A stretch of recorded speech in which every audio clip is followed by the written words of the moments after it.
So here is chapter of class 9 force and laws of motion. Here is a topic that is balance and unbalanced force.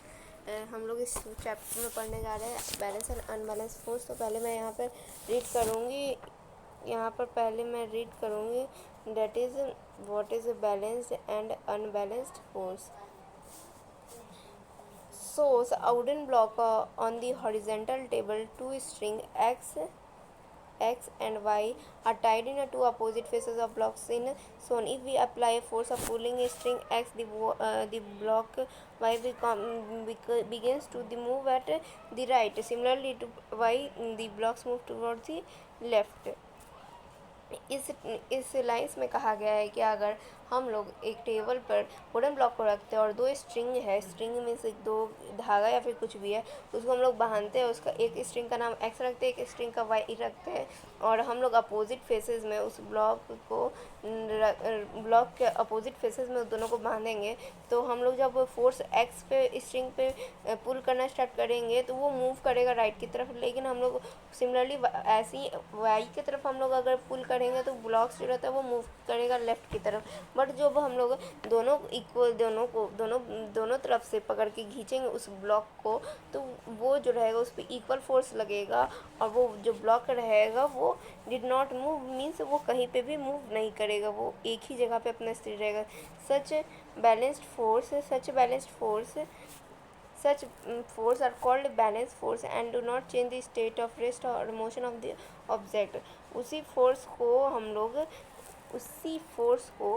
हम लोग balance force करेंगे जो अपना state of rest और motion जो है change नहीं करेगा। इस फोर्स में जो रहता है, इस फोर्स में जब कोई भी ऑब्जेक्ट पे फोर्स पड़ता है वो अपना state of rest of motion या स्टेट ऑफ रेस्ट या मोशन या डायरेक्शन चेंज नहीं करता है, तो उसको बैलेंस फोर्स करते हैं।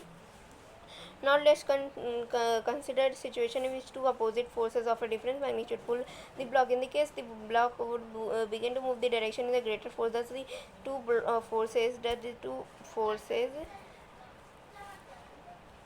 two forces are not balanced, and unbalanced force acting in the direction of a block move. This suggests that an unbalanced force acting on an object bring it in motion. अब इस line में हम लोग को क्या बता रहा है, इस लाइन में हम लोगों को कह रहा है कि जब हम लोग अपोजिट डायरेक्शन में अलग अलग तरह का फोर्स लगा रहे हैं, मतलब एक एक्स साइड हम लोग ग्रेटर फोर्स लगा रहे हैं और वाई साइड जो है एक्स साइड जो है हम लोग ग्रेटर फोर्स लगा रहे हैं, और वाइट साइड जो है हम लोग थोड़ा कम फोर्स लगा रहे हैं। तो एक्स साइड के तरफ वो जो वुडन ब्लॉक है वो मूव करने लगेगा, और इसी फोर्स को जो रहता है हम लोग अनबैलेंस फोर्स जानते हैं, जिसमें अलग अलग तरफ से जिस तरफ ज़्यादा डायरेक्शन रहेगा उस तरफ ब्लॉक से रहेगा या फिर कोई भी ऑब्जेक्ट रहेगा वो मूव करना स्टार्ट कर देगा। What happens when some children try to push a box in a rough floor? क्या होगा जब कोई चिल्ड्रन जो है वो बॉक्स को रफ सरफेस पे खींचना चाहेगा? तो box with a small force the box does not move because the friction acting in the direction opposite to the push.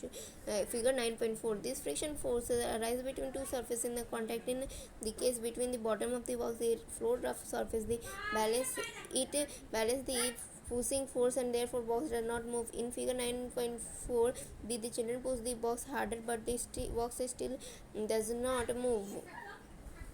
इसमें क्या कह रहा है, इसमें कहा जा रहा है कि जो बच्चे हैं वो छोटे छोटे वो पुश कर रहे हैं एक बॉक्स को बहुत ही स्मॉल फोर्स के साथ, बहुत ही कम फोर्स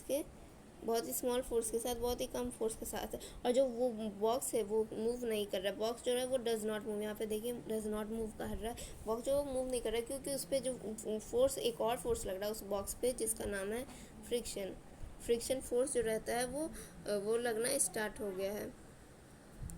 और फ्रिक्शन फोर्स जो रहता है वो अपोजिट डायरेक्शन में लग रहा है, तो जिस डायरेक्शन से बच्चे पुश कर रहे हैं उसके अपोजिट डायरेक्शन में फ्रिक्शन फोर्स लग रहा है, और इसी फोर्स के कारण जो है वो बॉक्स जो मूव नहीं कर पा रहा। और फ्रिक्शन फोर्स होता है क्या है, फ्रिक्शन फोर्स जो रहता है ऐसा फोर्स है जो दो सरफेस जब एक कॉन्टैक्ट में आता है तो एक दूसरे को अपोज करते हैं। इसी केस में जो बॉक्स है वो बॉटम ऑफ दी जो बॉक्स है वो रफ सरफेस पे नहीं मूव कर रहा है, लेकिन थोड़ा सा बच्चे उन लोगों ने जो बच्चे हैं छोटे छोटे जो फिगर में बने हुए, थोड़ा सा उन्होंने फोर्स फ्रिक्शन से ज़्यादा लगाया तो वो फ्रिक्शन को अपोज करके बॉक्स वो मूव कर रहा है।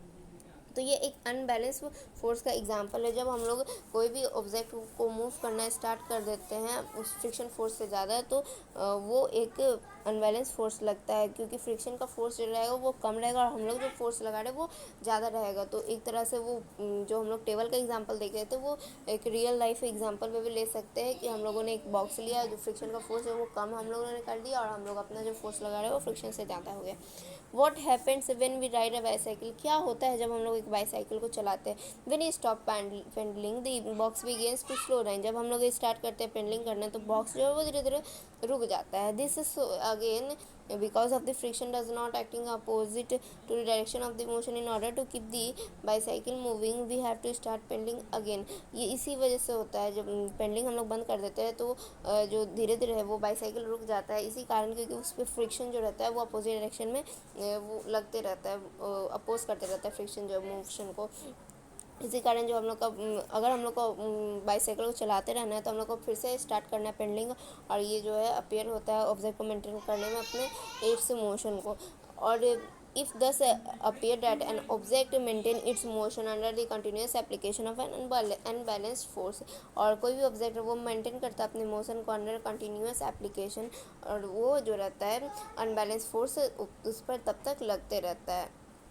जितना ज़्यादा अनबैलेंस फोर्स लगते रहेगा जब तक लगते रहेगा वो कंटिन्यूस मूव करते रहेगा, अपने मोशन में रहेगा या फिर रेस्ट में तो वो अपने रेस्ट में रहेगा, या फिर उसका डायरेक्शन जो चेंज हो रहा है, वेलोसिटी जो चेंज हो रहा है वो उसका चेंज होता रहेगा। However it is quite incorrect, लेकिन ये गलत कुछ गलत है। An object move with universe velocity when the force is pushing pulley friction acting on balance and there is no net external force on it, लेकिन कोई भी object जो है वो यूनिफॉर्म वेलोसिटी के साथ तब तक चलते रहेगा जब उसके ऊपर कोई एक्सटर्नल फोर्स नहीं एक्ट होता है। तो उस केस में हम लोग कह सकते हैं कि वो एक बैलेंस फोर्स पे काम करता है, जहाँ पर कोई भी एक्सटर्नल फोर्स नहीं लगता है। If an unbalance force is applied on the object, अगर कोई अनबैलेंस फोर्स जो है अप्लाइड रहता है इस ऑब्जेक्ट पे, there will be change either in speed, और उसी कारण से कोई भी ऑब्जेक्ट का स्पीड या फिर डायरेक्शन ऑफ मोशन चेंज हो सकता है। Thus to accelerate the motion if an object an unbalance force, इसीलिए अगर हम लोग को कोई भी मोशन में एक्सेलरेशन लाना है तो हम लोग अनबैलेंस फोर्स